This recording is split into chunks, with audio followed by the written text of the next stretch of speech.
अस्सलामुअलैकुम सामीन। 14 मुहर्रम हराम और 2 अगस्त है। ख़बर का उन्वान है अभिषेक की लाश नूह से पानीपत पहुंची।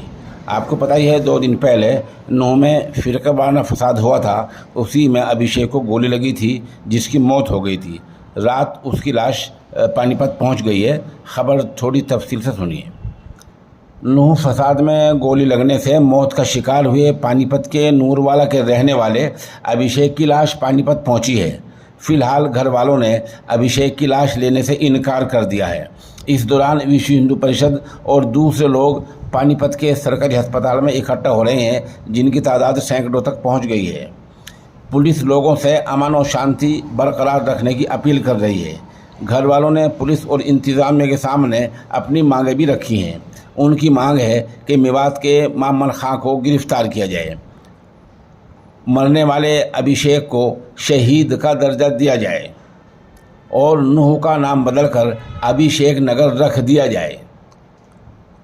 अफसरान ने इस हालत के मद्देनज़र पानीपत पुलिस को चौकन्ना कर दिया है। तमाम डीएसपीज़ और इंस्पेक्टर्स सिविल अस्पताल में तैनात हैं।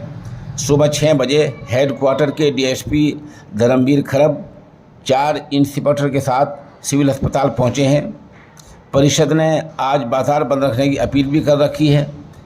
इस दौरान MP Sanjay Bhatia, MLA Pramod Vij, DC Virendra Kumar Dahiya, SP Ajit Singh Shekhawat भी अस्पताल पहुंचे हैं, जो घर वालों को समझा रहे हैं।